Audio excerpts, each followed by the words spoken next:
Bidden to play the piano, sat down at the grand piano and amazed the entire audience. Subscribe to the channel, share this video, and watch other stories. The morning light crept slowly through the thin curtains of Clara Hudson's small apartment, painting pale stripes across the faded carpet and worn-out furniture.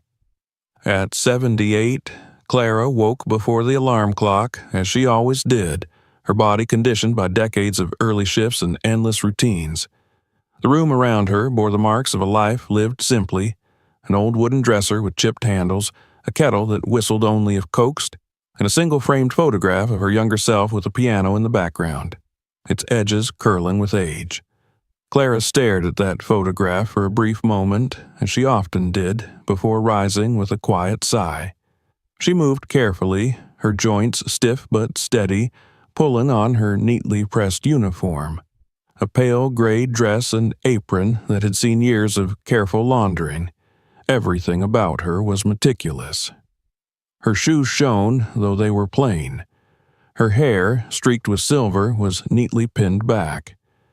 In the mirror, her dark skin, softened with age, bore the faint creases of time, lines etched deeply at the corners of her eyes from years of smiling at others while holding back her own feelings. The bus ride to the hotel was as routine as her mornings. Clara sat near the window, hands folded over her modest purse, watching the city glide by. Towering glass buildings reflected the early sun. Stores displayed glittering merchandise behind spotless windows, and expensive restaurants set tables for patrons who would never know her name. She felt no bitterness toward them. It was not envy that lived inside her, but a quiet acceptance, like rain soaking into the ground. She belonged to a world that stayed in the background, where people worked unseen so that others could enjoy comfort without noticing the hands that made it possible. The hotel where she worked loomed ahead, a grand 20-story building with marble columns and gold trim that gleamed even in cloudy weather. Guests came and went with luggage that cost more than her annual pay. Clara entered through the staff entrance in the alleyway, exchanging polite nods with other employees rushing past. Most were younger than her by decades, their conversations fast and lively, peppered with jokes she didn't quite catch. Clara remained silent, slipping through the narrow corridors toward the locker room. Inside, she changed into her work shoes, sturdy and practical. A few younger maids were gathered nearby, chatting and laughing in a cluster. One of them, a girl in her 20s with bright red lipstick and loud earrings, glanced over and smirked. "Mornin', Miss Hudson," she said, dragging out the words with mock cheer. "Ready to polish another 100 floors today?" Her friends chuckled softly, not cruelly perhaps, but carelessly. Clara smiled faintly and nodded, her usual response. They rarely meant true harm, but the casual dismissiveness reminded her how they saw her, an old woman who had spent her life scrubbing, tidying, and fading into the background. The day unfolded as always. She moved from room to room, changing linens, wiping down polished wood, vacuuming carpets so plush her feet sank into them. Guests rarely looked at her. If they spoke, it was brief. A request for extra towels, a thank you muttered without eye contact. She had mastered invisibility long ago. To the guests she was simply housekeeping, a figure who arrived when needed and vanished when her work was done. But in the quiet hours, when hallways emptied and rooms fell silent, Clara found her own small solace. Sometimes, after setting up a ballroom for a luncheon or banquet, she lingered a few minutes longer than necessary, drawn to the grand piano that always occupied the center of the stage. It gleamed beneath the soft glow of chandeliers, its polished black surface flawless, its keys untouched except during special events. One late afternoon, as she dusted the instrument, she dared to press a single key. The note rang out, pure and steady, filling the empty room like a secret whispered aloud. Clara's fingers hovered there, trembling slightly, and then she pressed another, then another, until a faint melody formed. It was hesitant, broken, but recognizable, a fragment of an old hymn she had once played by heart. Her mind drifted backward, carried by those notes to another lifetime. She saw herself at 7, sitting on a rickety wooden stool in her parents' cramped living room, staring at the scratched keys of a second-hand piano her father had somehow managed to buy from a neighbor. It had been their only extravagance. Her father worked long shifts at a steel plant, his hands calloused and scarred, while her mother sewed clothing for neighbors to earn a little extra money. They were poor, but when that battered piano arrived, it felt like magic. Clara remembered the first time she touched it, her small fingers awkwardly pressing keys as she giggled at the sounds. Her parents couldn't afford lessons, so she learned by listening. She would sit for hours beside the radio, ears straining to catch every note, then hurry to her piano and mimic the melodies she heard. Day after day, she practiced until her fingertips ached, her legs dangling from the stool. By 15, Clara could play anything she heard, her talent blooming despite the absence of formal training. Neighbors would gather outside the open window to listen, clapping after each song. The pastor at their church asked her to play during Sunday services, and soon she was invited to perform at weddings and community events. Clara's gift became her refuge, her dream, her identity. Music felt like breathing, effortless and necessary. She imagined herself one day on a stage, wearing a flowing gown, playing to an audience that marveled at her skill. She even caught the attention of Mr. Jacobs, the only music teacher in their small town, who offered her free lessons after hearing her play.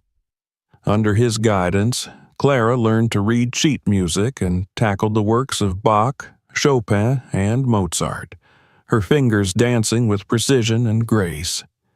But dreams have a fragile nature, easily broken by the weight of reality. At 17, her mother fell ill, pneumonia stealing her breath. Hospital bills mounted, and her father's factory laid him off.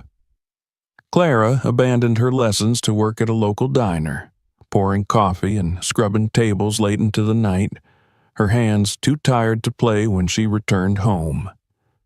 Her brothers needed food. Her father needed help. The piano gathered dust in the corner. By the time her mother passed away, Clara's dreams had already faded into something distant, like a melody heard through walls. She didn't resent her choice, it had been necessary, but each time she walked past that silent piano, something inside her ached. Soon, she left home entirely, moving to the city in search of steady work. Music, once her lifeline, became a memory folded neatly away. A sudden sound pulled her back to the present, the creak of a door. Clara quickly pulled her hands away from the keys, heart fluttering, and glanced over her shoulder. No one was there. The ballroom remained empty, the polished tables and chairs set perfectly for an event scheduled later that evening. Still, her pulse raced. She wiped her hands on her apron, as though ridding herself of evidence, and resumed her duties. That night, when she returned home, she sat at her small kitchen table and traced invisible piano keys across its surface, humming softly to herself. She could still remember the feel of the keys, the way the notes flowed together beneath her fingertips.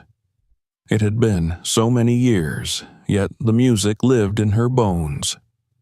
Clara didn't know why the memory had returned so strongly now. Perhaps it was age, or the sight of that beautiful grand piano day after day, reminding her of what she had lost. Perhaps it was simply longing, quiet, persistent longing that had never truly gone away.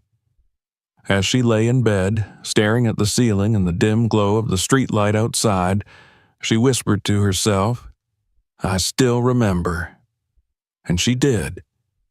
Though no one else in the world knew it, though she herself had not touched a piano in decades, the music was still there, waiting like a seed buried deep in winter soil, patient and silent, yearning for spring. The next morning, Clara rose again before dawn, put on her uniform, and walked back into the Grand Hotel, where she was nothing more than another shadow in the hall. Yet, somewhere inside her, faint but steady, that seed stirred. The days that followed were much the same as they always had been for Clara, filled with the muted rhythm of labor that began before the sun rose and ended long after it had set. Yet something lingered inside her from that afternoon in the empty ballroom when her fingers had dared to press those keys. It was as though she had awoken a part of herself that had been sleeping for decades, and now it stirred restlessly, whispering to her in moments of stillness. When she polished mirrors or folded linens, she found her mind drifting to the feel of ivory beneath her fingertips, the way chords blossomed into fullness, the way melody once felt alive inside her chest. One quiet evening, she found herself alone in the ballroom again. The event scheduled there had ended hours earlier, and guests had retired to their rooms, leaving the vast room still and hollow. She moved methodically through her work, wiping down tables and stacking chairs with practiced efficiency. The piano stood on the stage, gleaming under the soft light of the chandeliers. It drew her like a beacon, commanding her gaze even as she tried to ignore it. Finally, when her duties were done, she glanced toward the doors. The room was empty. No footsteps echoed in the corridor outside. No voices carried through the walls. Slowly, almost against her will, she climbed the few steps up to the stage and stood before the piano. Her hands trembled slightly as she lifted the lid. She sat down, heart pounding in her chest, and placed her fingers gently on the keys. For a moment, she hesitated, as if afraid that the sound would betray her age, that her hands would fail her. Then she pressed a note, soft and low. It rang out pure and clear, filling the empty room. Another note followed, then another, tentative but true, and soon a simple melody began to take shape, one of the first hymns she had ever learned as a girl. The sound wrapped around her like warmth. She closed her eyes, letting the muscle memory take over, her fingers stumbling here and there but quickly finding their way, rediscovering pathways she thought long lost. The notes rose and fell like a tide, delicate and haunting, and for a fleeting moment she felt weightless, transported back to that tiny living room with its peeling wallpaper and her father nodding along proudly as she played. But the illusion shattered in an instant. "Mrs. Hudson!" The voice was sharp, cutting through the music like a blade. Clara froze, her fingers halting mid-phrase. Her eyes flew open. At the far end of the ballroom, framed in the doorway, stood Mrs. Harding. The hotel's senior manager strode forward, her heels striking the polished floor with the precision of a metronome. She was immaculate as always, hair pulled tight into a bun, a fitted blazer in perfect order, her expression sharp enough to slice. Clara rose quickly from the bench, her heart pounding, stepping back as though she had been caught committing a crime. She began, but Mrs. Harding raised a hand, silencing her. "What exactly do you think you're doing?" Her voice rang out through the empty hall, clipped and icy. "I was just—" Clara faltered, clutching the hem of her apron. "I finished the cleaning early, and I only meant to—" "To what?" Mrs. Harding cut in, eyebrows arched. "Pretend you're a guest? Play around with an instrument that costs more than your entire year's salary." Clara felt the words like a slap. She opened her mouth, but nothing came out. Behind them, the doors creaked again, and a handful of younger staff appeared, drawn by the noise. 2 housekeepers lingered by the entrance, whispering, while a bellboy leaned casually against the frame, smirking. Clara could feel their eyes on her, hear the stifled laughter in their throats. "I'm sorry," Clara said softly, lowering her gaze. Mrs. Harding folded her arms. "I don't want apologies, Mrs. Hudson. I want discipline. This is a professional establishment. The guests trust us to maintain standards. Staff do not touch what is not theirs. Do you understand me?" "Yes, ma'am," Clara murmured. "Good. From now on," Mrs. Harding said, sweeping her eyes toward the watching employees, "I want it understood by all of you. No one, and I mean no one, touches this piano unless they are authorized. It is not a toy for the staff to amuse themselves with."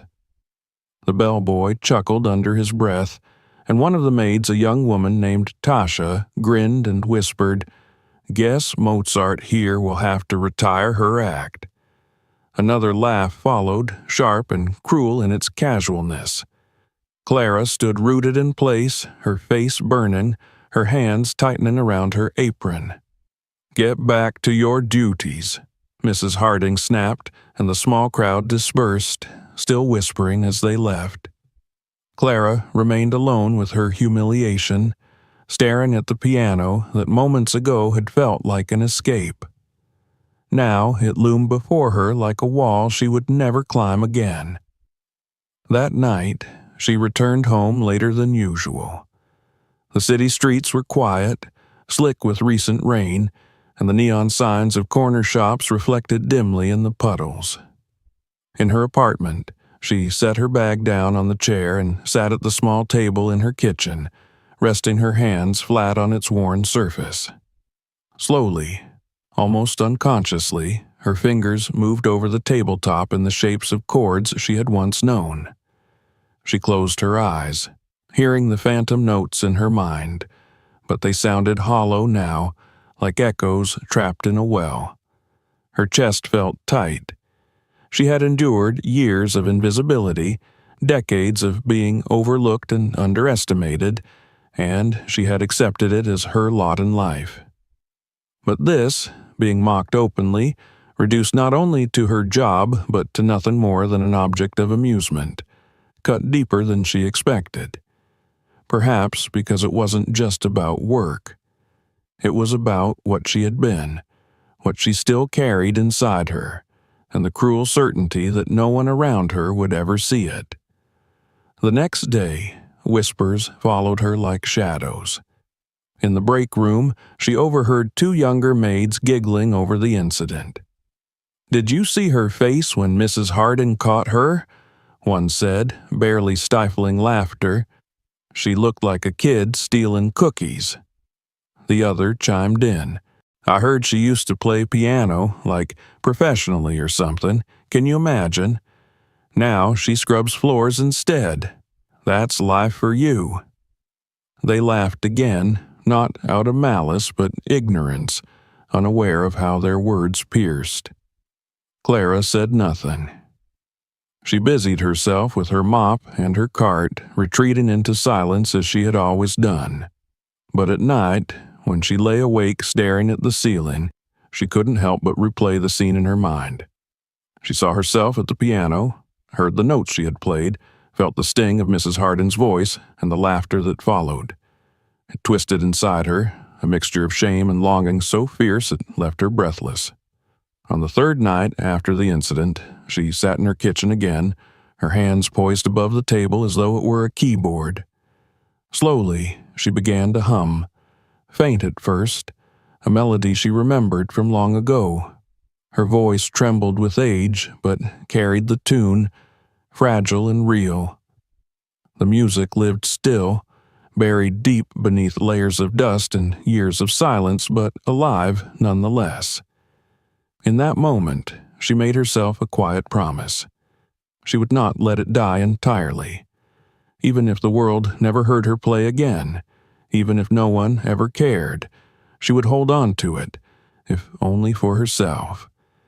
Yet fate, as it often does, had other plans.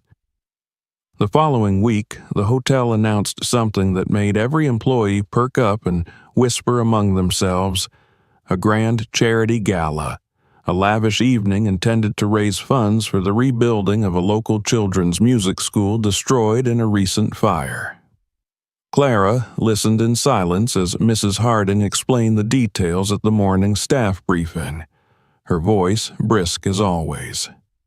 There would be dignitaries attending, business leaders, donors, and journalists. Everything had to be flawless. A famous pianist had been hired to perform, she added, and there was to be a concert in the ballroom as the centerpiece of the evening. The words struck Clara like a spark in dry tinder. A concert, here in the very room she cleaned daily. A piano played not by dusty memory but by living hands. She felt something stir within her, faint but insistent, like the echo of a long-forgotten song calling her name. As the briefing ended and staff dispersed to their tasks, Clara lingered, her gaze drawn to the ballroom doors. She imagined it filled with guests in glittering attire, music cascading from the grand piano. For the first time in many years, her heart quickened not from fatigue but from anticipation. What she did not yet know was that this gala would become the turning point of her life, the moment when everything she had buried, every dream, and every humiliation would come crashing into the light. The days after the humiliating incident passed slowly, but the announcement of the gala gave Clara something to cling to, even if she did not fully understand why. It was not as though she had been invited, nor would she be allowed to attend as anything more than part of the cleaning staff, invisible at the edges of the glittering event. Yet, the thought of music, real music, returning to that ballroom filled her with a quiet, persistent excitement that she tried to suppress but could not ignore. The preparations for the gala began almost immediately. The hotel buzzed with activity as if an unseen current had electrified its marble halls. Every morning, Clara was met with lists of extra tasks, each one more demanding than the last. The floors were to be polished to a mirror shine, every brass fixture buffed until it gleamed, every window wiped until the city outside looked like a painting in glass. Florists came and went, carrying towering arrangements of roses and lilies that filled the air with their heavy, sweet fragrance. Delivery men wheeled in crates of crystal glassware and fine china that Clara handled with trembling caution, terrified of breaking even a single piece. She noticed how even the staff seemed to move differently now, their usual chatter subdued in the face of the upcoming spectacle. Some of the younger maids whispered about the guests who were expected to attend. "Did you hear? The mayor's going to be there," one of them said breathlessly. "And those tech investors from New York, the ones who tip like it's nothing." The bellboys joked about dressing better than the guests themselves, though they knew their uniforms would never change. Clara listened in silence, quietly folding linens, her mind elsewhere. She could see it already in her imagination. The piano, at center stage, bathed in light, its lid open wide, sound pouring out to fill the vaulted ceiling and echo off the gilded walls. It had been so long since she had heard such music in person. Even the idea of it stirred something old and restless inside her, like a wound she thought had healed only to realize it still ached when touched. The piano itself became a kind of anchor during those long days of preparation. Each time she passed it while cleaning the ballroom, she could not help but glance at it, her steps slowing just enough to study its polished surface. It was tuned for the event, its keys cleaned and gleaming in orderly rows of ivory and ebony. The sight of it made her fingers twitch involuntarily, her hands itching for the sensation of contact. She longed to sit down and simply play a single note, to let the sound ring out in the emptiness as it had that day before Mrs. Harding had caught her. But now, more than ever, she knew better than to try. Mrs. Harding seemed to hover constantly, her sharp eyes missing nothing. Clara could feel her presence like a shadow behind her. She still remembered the sting of that public reprimand, the cruel laughter that followed, and it was enough to keep her in line. She told herself it didn't matter, that she could be content just to hear someone else play, but that lie was thin and wore thinner with every passing day. At home, her thoughts kept returning to the same place. She found herself digging through old drawers one evening, searching for something she had not seen in years. Beneath a stack of yellowed bills and faded photographs, she uncovered a small, frayed notebook. Its cover was cracked and worn, and when she opened it, the faint scent of aged paper rose into the air. Inside, in her own careful handwriting, were pages of music, pieces she had copied out by hand decades earlier, when she could not afford proper sheet music. Bach, Chopin, Schubert. Her fingers trembled as she traced the notes on the page, the symbols etched as clearly into her memory as they were in ink. She carried the notebook to her table and sat down, the silence of her apartment wrapping around her like a heavy cloak. Slowly, she placed her hands on the table and began to move her fingers as though over keys, soundless yet precise, shaping each chord in her mind. At first it felt awkward, clumsy, but soon the motions became smoother. She could almost hear it, the faint echo of the music that once flowed effortlessly through her hands. Night after night she repeated the ritual. Sometimes she hummed softly to herself, her voice thin and wavering, filling the room with half-remembered melodies.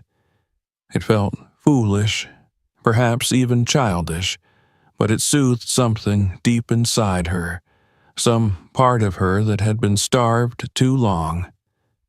She knew she would never have the courage to touch that piano in the ballroom again, not after what had happened, but she could keep the music alive here, in the privacy of her own home, where no one could stop her. The day of the gala approached like the tide, inevitable and steady. The hotel became a hive of frantic activity, and Clara, like all the others, worked herself to exhaustion. She scrubbed floors until her knees ached, polished silver until her fingers cramped, and stayed late into the night dusting the grand chandeliers that sparkled above the ballroom.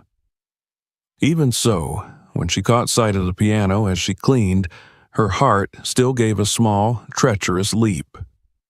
The younger staff noticed her glances. One afternoon, while wiping down tables near the stage, Clara heard Tasha's voice from behind her. "Careful, Miss Hudson," the girl said with a teasing lilt. "Stare at that piano too long, and Mrs. Harding will have you scrubbing toilets for the rest of your life." A ripple of laughter followed from the others nearby. Clara didn't respond. She simply bent her head and kept working, though her cheeks flushed hot. That night, however, she dreamed of the piano. In her dream, she was not wearing her uniform, but a simple white dress like the one she'd worn at her first church recital, her fingers flying across the keys with ease.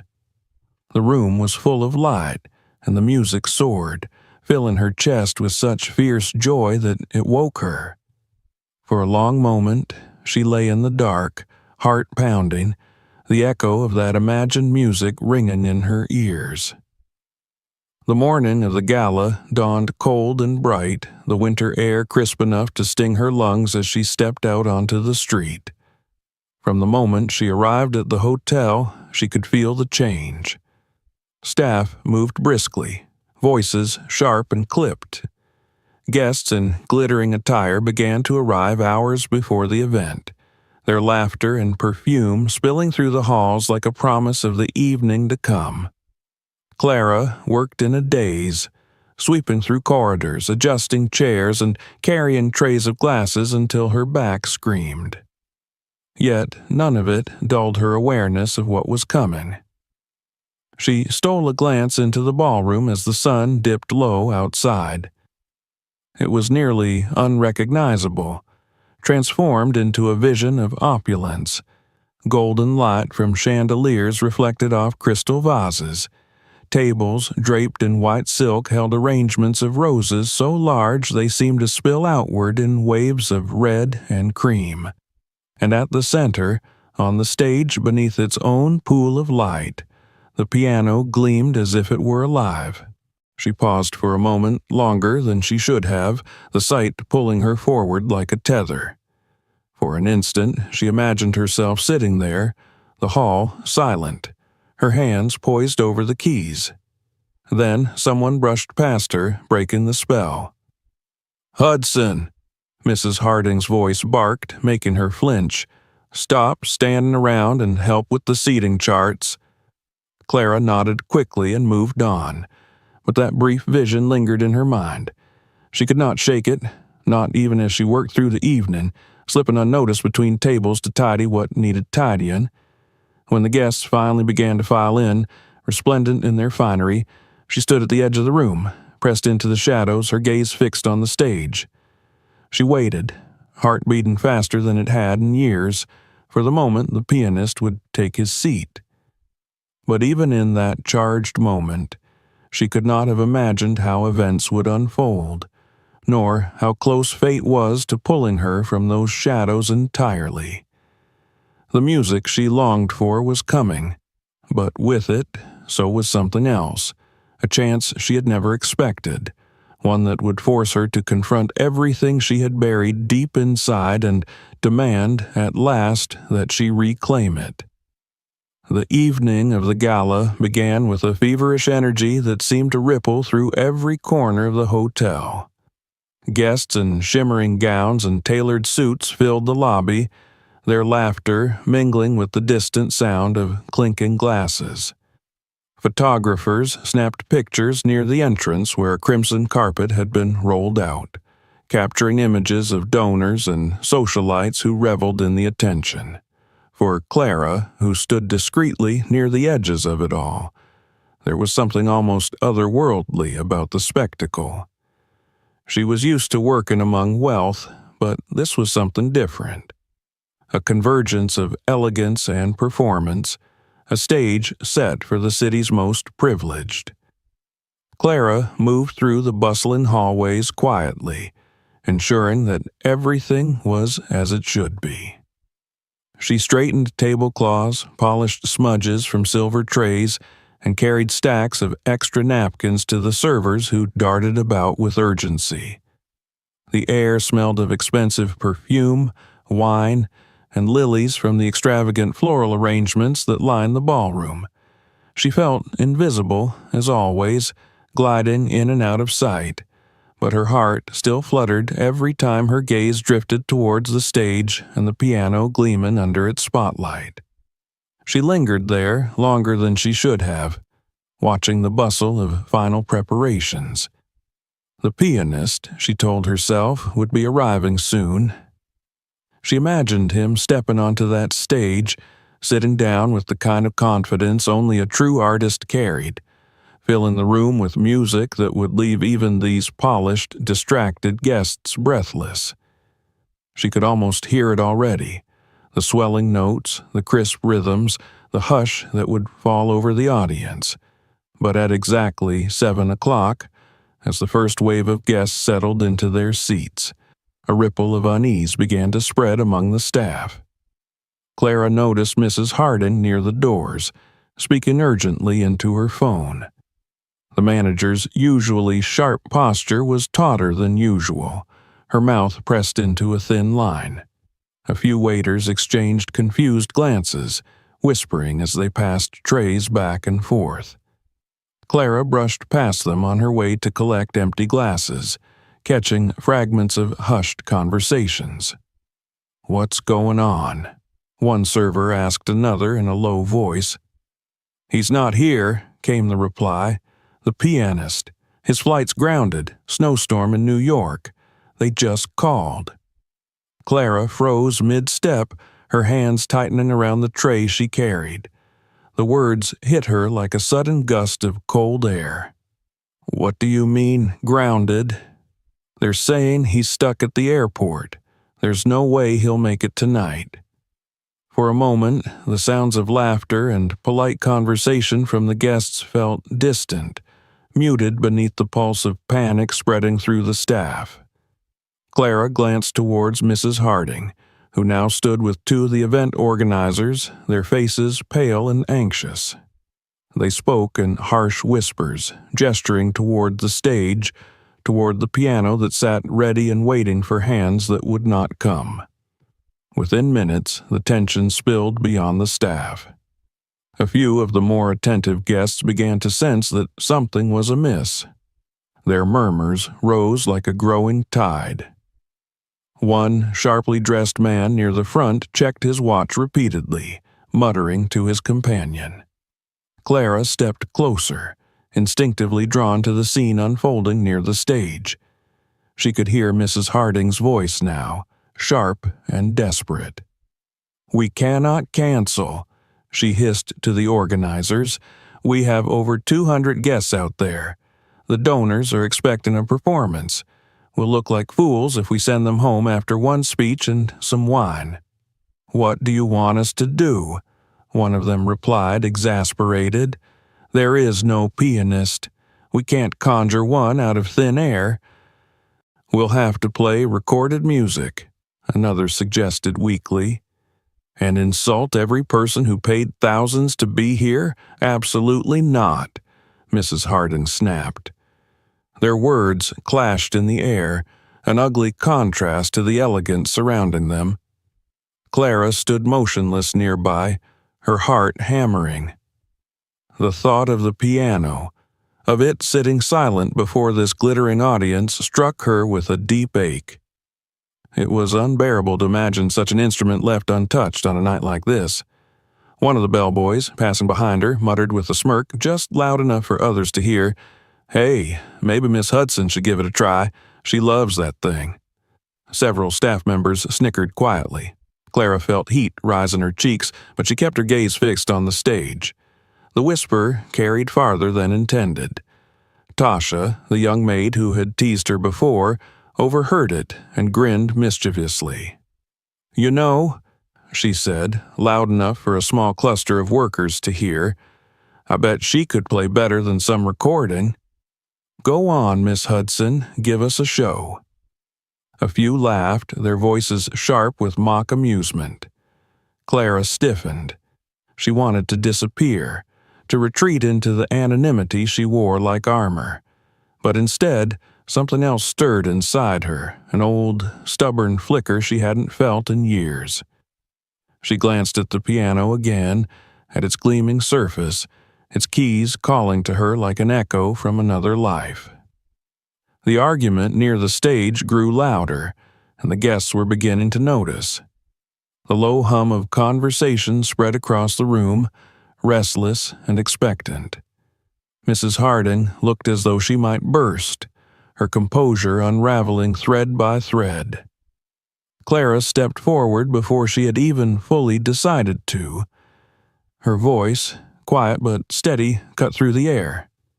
"I can play." It was not loud, but it was enough. Every head near her turned. Mrs. Harding's expression twisted, confusion flashing into disbelief. "What did you say?" Clara swallowed, her hands trembling slightly but her voice firmer this time. "I can play. I know the piano."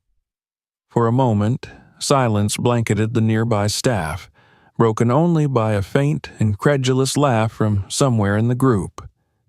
"You?" Tasha said, her eyebrows raised in amusement. "What are you going to do? Play chopsticks for the mayor?" A ripple of laughter followed, but Clara didn't waver. She kept her gaze on Mrs. Harding, her shoulders squared despite the sting of their derision. "I can do it," she said again, "if you'll let me." Mrs. Harding blinked at her, stunned, then pressed her fingers to her temples. "This is absurd," she muttered. "We are not turning this event into some kind of farce." But the restless murmuring of the guests was growing louder. Someone from the event committee leaned in urgently. "We need something, anything. If she can play even halfway decently, it's better than nothing." Mrs. Harding stared at Clara, clearly torn between outrage and desperation. "You're a housekeeper," she said sharply. "You think you can sit up there in front of these people and perform?" Clara hesitated only briefly. "I don't think," she replied softly. "I know." The room seemed to tilt, suspended in a strange stillness. Then, with a sharp exhale, Mrs. Harding waved her hand in defeat. "Fine," she said through clenched teeth. "If this goes badly, Hudson, it's on you." A hush fell over the staff nearby. Some looked skeptical, others bemused, a few curious. Clara ignored them all. Her heart thundered in her chest as she walked toward the stage, her steps deliberate, her mind filled with a single thought. This was her chance. After years of silence, years of dust covering the music inside her, she was finally about to touch the keys again. Not in secret, not in the quiet shadows of an empty room, but in front of an audience that would truly hear her. The guests turned their heads as she ascended the steps, confusion rippling through the room. A murmur rose, puzzled voices asking one another what was happening. Clara felt the weight of every eye upon her, felt the sting of judgment before she had even begun. Dressed in her simple gray uniform, her hair pinned neatly back, she looked nothing like a performer. But she did not stop. She reached the piano and rested her hands lightly on its polished edge. For a moment, she simply stood there, breathing slowly, steadying herself. Then she drew out the bench and sat down. Her reflection glimmered faintly in the piano's lacquered surface, an old woman with tired hands and resolute eyes. She placed her fingers above the keys. The noise of the room dimmed. The murmurs faded.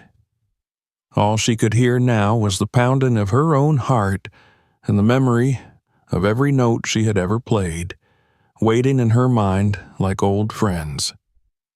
Then, with a deep breath, Clara pressed the first key. The first note rang out like a drop of water falling into a silent well, clear and resonant, and for a moment the room seemed to hold its breath. Clara's fingers lingered on the key, feeling its familiar smoothness beneath her skin, as though it had been waiting for her touch all these years. Then another note followed, and another, tentative but deliberate, and before long a melody began to take shape, weaving its way through the murmurs of the crowd and stilling them one by one. At first there was skepticism in the air, palpable and heavy. Guests shifted in their seats, exchanging puzzled glances. A woman in a sequined gown arched her brow, whispering something to her companion behind a manicured hand. A man near the front leaned back with a smirk, clearly expecting little from a housekeeper in her plain uniform. Even some of the staff, standing discreetly at the edges of the room, watched with doubtful expressions, their earlier laughter still lingering in their eyes. But Clara did not see them. She did not hear them. All she felt were the keys beneath her fingers, smooth and cool, and the flood of memory that rose up to meet her like a tide. The stiffness that had haunted her hands and the quiet solitude of her kitchen disappeared, replaced by a sureness she had thought long gone. Her body remembered. Her fingers moved with precision born not of practice, but of something deeper, something woven into her very being. The melody grew richer, expanding outward, and the room's unease began to shift. The whispers faded, the restless movements stilled. Heads turned towards the stage, drawn by the unexpected force in those notes. Clara's posture straightened, her shoulders settling into the familiar rhythm of performance, the world around her shrinking until there was only the piano, only the music, and the silent, rapt faces watching her. She moved into Chopin first, a nocturne she had learned at 17, back when her fingers were nimble and her heart was bright with dreams. It poured from her now like water from a spring long buried, the tender phrases rising and falling with aching beauty. Her hands danced lightly across the keys, coaxing out sounds so delicate they seemed almost fragile, and then swelling into chords full of depth and longing. The room, so noisy minutes ago, was silent now, the kind of silence reserved for church pews and graveyards. Even those who had dismissed her at first found themselves leaning forward, caught off guard by the force of it. In the corner of her eye, Clara saw the edges of movement. Mrs. Harding stood near the doors, her arms folded tight, her mouth parted slightly in shock.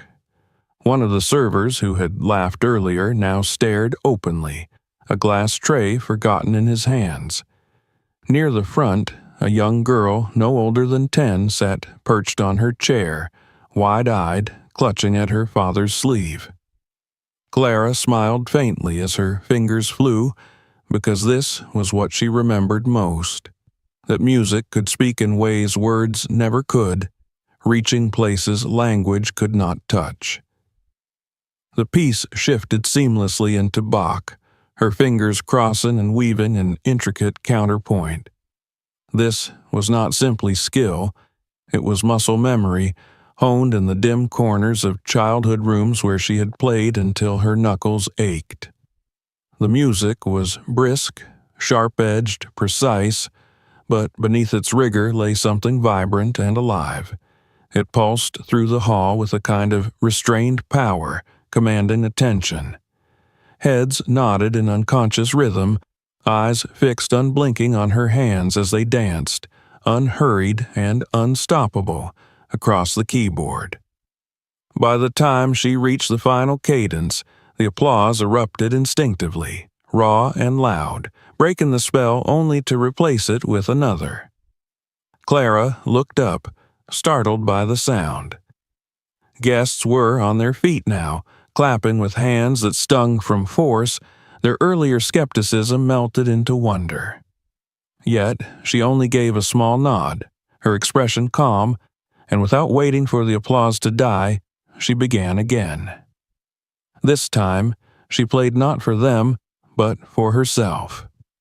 A piece she had carried privately for years, one she used to hum in quiet kitchens and dream about in her narrow bed. It was Schubert's Ave Maria, but not the simple arrangement often heard at church services. No, this was the full, intricate version she had once mastered in her youth, and it unfolded like a confession, each note steeped in emotion. Her hands trembled slightly at first, not from fear, but from the weight of it. Every chord seemed to hold the years she had lost, the quiet grief of choices made, the unspoken longing she had carried like a stone in her chest. But then something remarkable happened. As she played, it no longer felt heavy. The sorrow in those notes transformed, lifting, reshaping itself into something luminous and whole. And then it happened, softly at first like a ripple through still water. Someone in the audience began to hum along. Then another voice joined, and another. Soon, the room was filled not only with her music, but with dozens of voices blending gently, instinctively, as if compelled by something larger than themselves. No one had been asked to sing. No conductor had guided them. It simply happened, as though the music demanded it. Clara's vision blurred with tears. Her fingers never faltered. She felt the sound surrounding her, lifting her higher, carrying her far beyond the walls of that ballroom and into some place she had not touched in decades, a place of pure joy, pure being. She was not a housekeeper now. She was not invisible. She was simply Clara, the girl who had once dreamed at an old piano in a tiny house, the woman who had held that dream through silence and ridicule, and who at last was letting it speak. When the final note faded, it hung in the air for a breathless instant before the applause thundered through the hall. People rose to their feet in unison, clapping so hard it echoed like rain on a tin roof.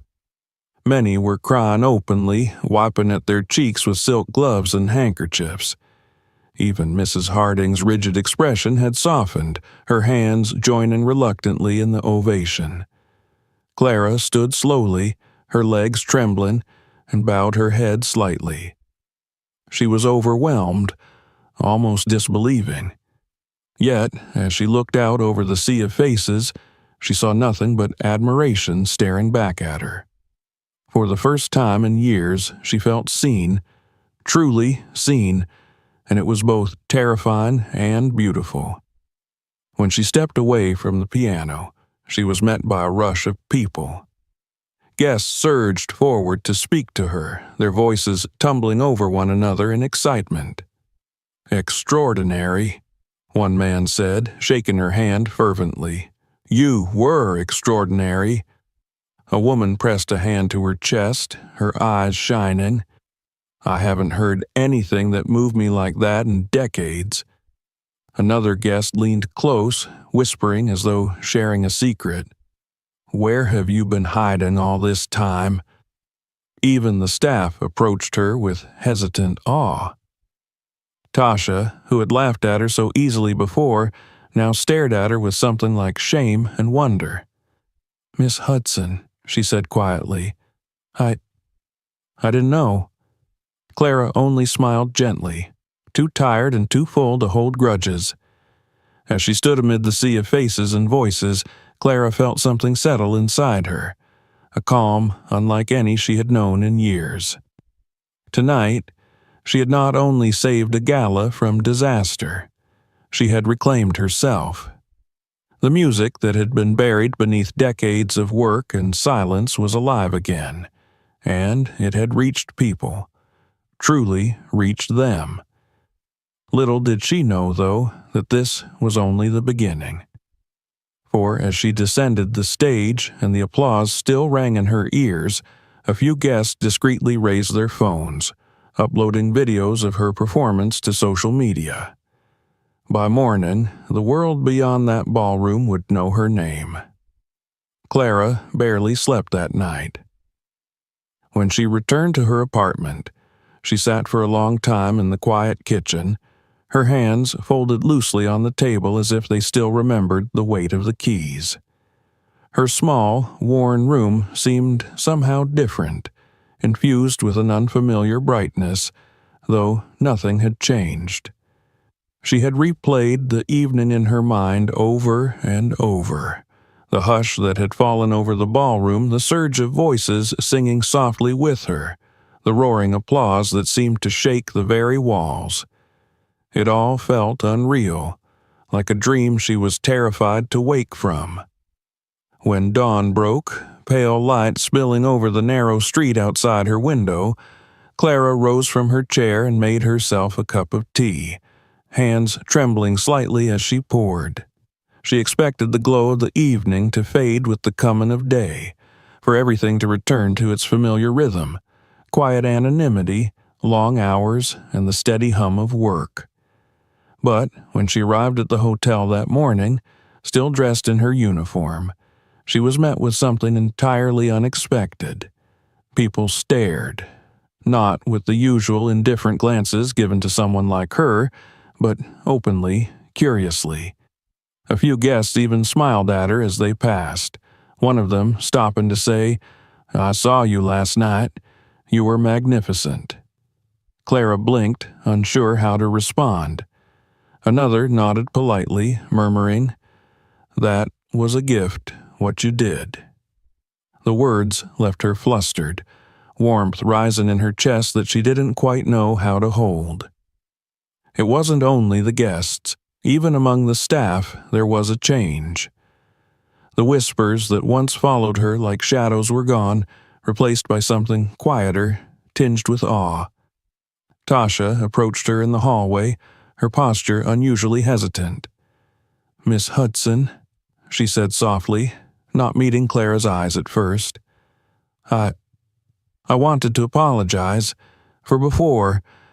I didn't know you could do something like that." Clara simply smiled, her voice gentle. "It's all right, dear. None of you did." But the true magnitude of what had happened revealed itself later that afternoon, when Sister Elaine, one of the older housekeepers, found her during a break in the staff lounge and showed her something on her phone. "You need to see this," Elaine said, holding out the screen. Clara leaned closer, her brow furrowing as she watched a shaky video of herself seated at the piano the night before, her fingers flying over the keys.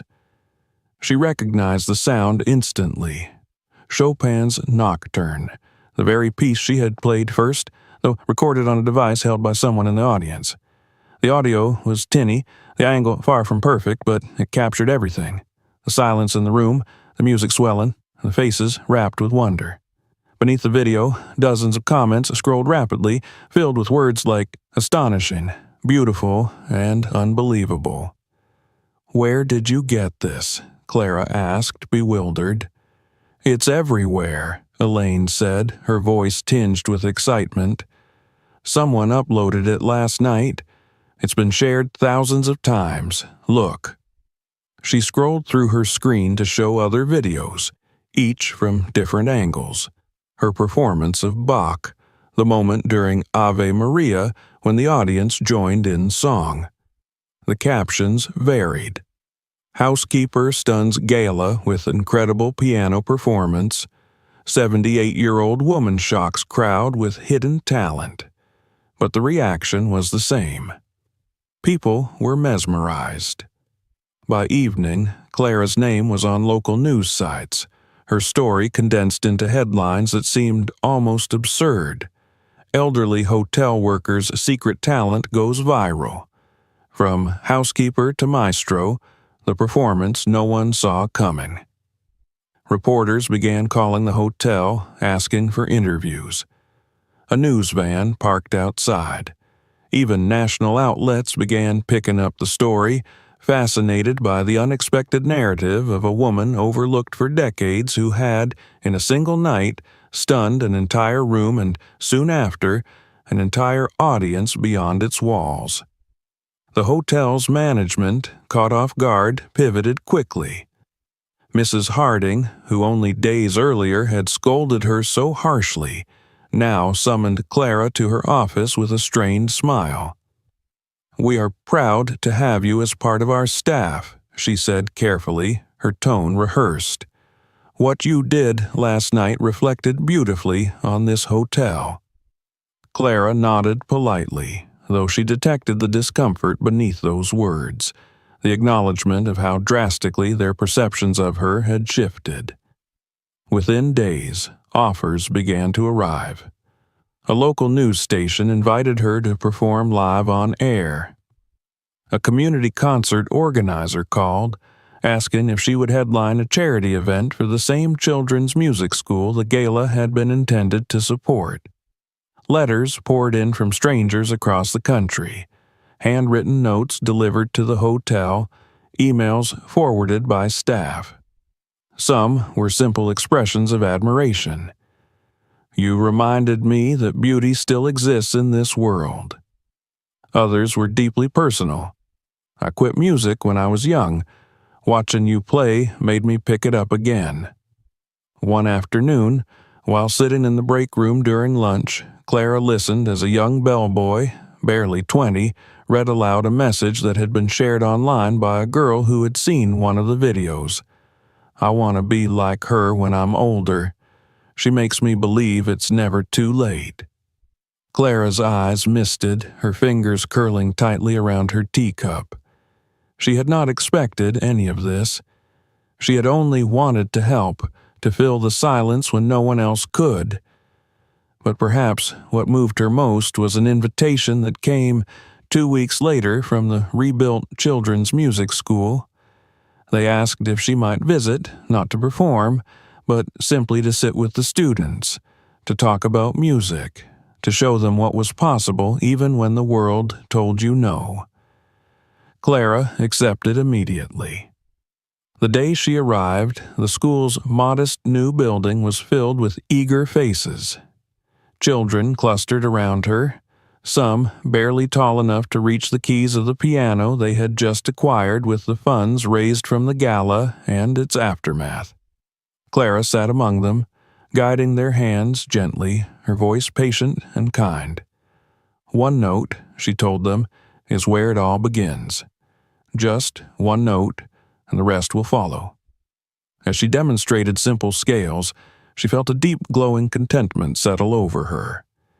These children, with their bright eyes and small, clumsy fingers, reminded her of herself long ago, perched on a rickety stool in her parents' living room, dreaming of a future that seemed impossibly far away.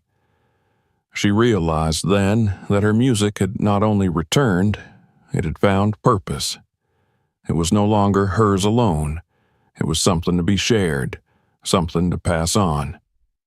Weeks turned into months, and though she remained at the hotel, her life was no longer defined by quiet labor.